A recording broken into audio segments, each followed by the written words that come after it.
I bet the world's press will be here to watch Canada become the first major economy to legalize this drug for recreational purposes. Producers, or some of them, are anticipating a shortage, and some growers are carving out a niche with sales to other producers. We're joined by one grower who's followed that strategy, WeedMD CEO Keith Merker. It's great to see you. Hi, thanks, Andrew. Thanks for having me. So just to give the viewers a quick snapshot, you have a market cap, you're on the venture, north of about 200 million, about 216 million. Yep.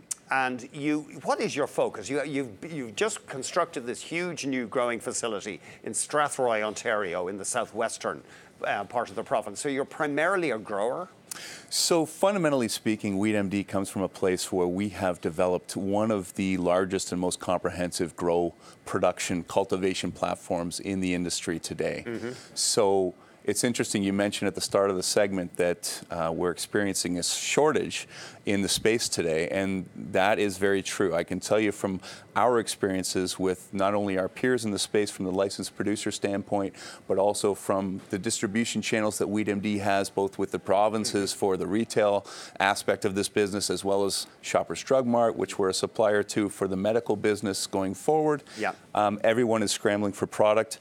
Everyone is getting a little bit desperate as we head towards October 17, and it's been a very interesting environment to be a part of. Is that partly because some of the big producers have had difficulty actually producing the crop at vast scale? Doing what we do is not easy. Doing what we do to the standards prescribed by the regulators in this country is certainly not easy. Very interestingly, I mean, the tide is about to go out on this industry in a way. We're about to hit this inflection point where we're going to find out who's been swimming naked when it comes to producing quality product en masse. Fortunately, WeedMD's in a very good position as one of the smaller companies by market cap in the space to actually prove ourselves going forward from the standpoint of producing, providing, and supplying quality product, both on the medical side and the recreational side to this country going forward. So is there a real risk some of the licensed producers will have to turn around and tell investors, well, look, sorry, the technical challenges of ramping up have meant we couldn't produce as much pot as we hoped? So, I mean, it is interesting. We've got licensed producers, as I said earlier, scrambling to find product, to fill their vaults, and ultimately to fulfill their commitments to the provinces right now.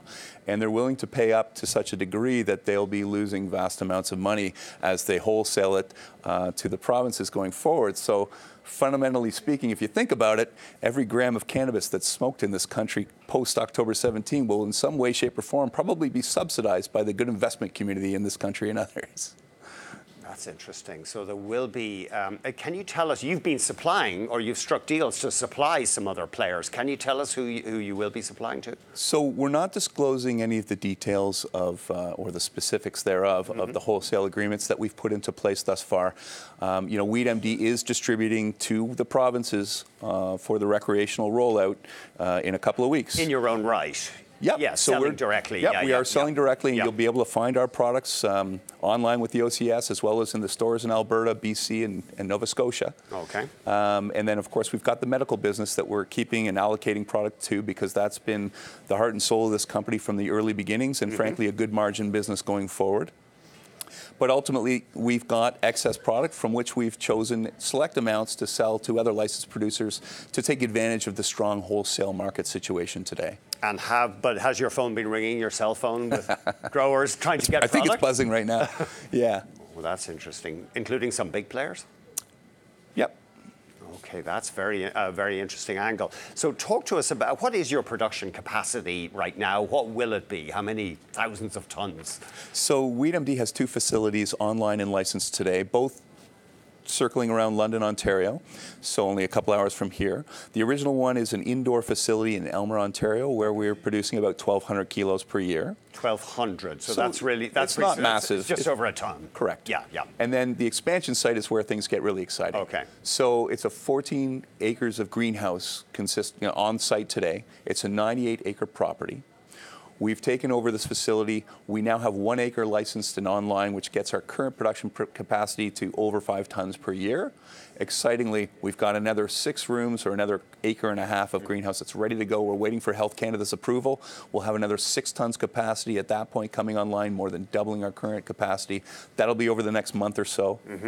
Beyond that, we've got another 9 acres in retrofit, and that will be achieved and online by end of year, which gives us, between all of this good stuff, over 50 tons capacity, real capacity, online, end of 2018. Yeah, I said thousands of tons, of course. Nationally, we may get to thousands of tons. It's so interesting, you're in that weed belt of southwestern Ontario, around London, Ontario, so many places opening up. There is. I mean, we're certainly not in strictly speaking, if you look down south to Niagara through to Leamington, there's a lot more glass houses producing cannabis that way. We're a little bit more on the outskirts up where we are, which we kind of like to be just on the fringe of that kind of activity.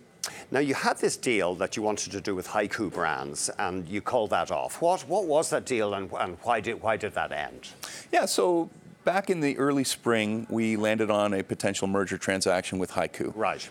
We had tremendous respect for what they'd accomplished as a company. They brought to the WeedMD story a number of things that we lacked, to be quite frank. We're great producers and operators and cultivators. We did not at that point have a marketing strategy or a retail or a rec strategy. HIKU answered those questions for WeedMD. Oh, but didn't seem like a fit in the end? Well, what happened was at the 11th hour and 59th minute, the good folks at Cannabis swooped in and made a bid for HIKU. But you got a nice bit of change out of that, didn't you? We got a $10 million break fee out of the deal. And, it set us back a little bit, to be quite frank, on the branding side. But that being said, we're rolling out with WeedMD brand on the rec side, and it's a brand that people know and love in this country. And so we're very confident going forward that, it's interesting because when you think about it, we're playing a game called Cannapoli right now. Cannapoli. Whoever's got the cannabis is going to win. And so WeedMD just happens to have developed and be sitting on Park Place. And we're building hotels, and we're building a very fulsome production platform. And I don't know if the name behind that production platform maybe matters quite as much as some people might like to think, because if people learn to associate WeedMD with the great quality cannabis that's coming out of our facilities, then so be it, and we succeed with that. And you do have, how many medical patients do you have roughly? So we haven't disclosed those numbers specifically to date, but we're still sub 10,000. We are growing, that business is growing, and it is a nice high margin direct to patient business that is not going away for a number of reasons. I mean, not only the business aspect of that, but also importantly, these are the medical patients that need the product and that have supported WeedMD from the early going. Now, there has been some insider selling by people in the cannabis industry lately, but we got on to Ted Dixon, CanadianInsider.com, and he told us there hasn't been much buying or selling at your shop in the past 6 months. Yep. Yeah, I mean, we're true believers. For better or for worse, we are standing by this company. We're long-term holders. We've, I've been with the company since early 2014, and we've been building, and I think we've created something very special, and so we're long-term believers. Thanks very much, Keith.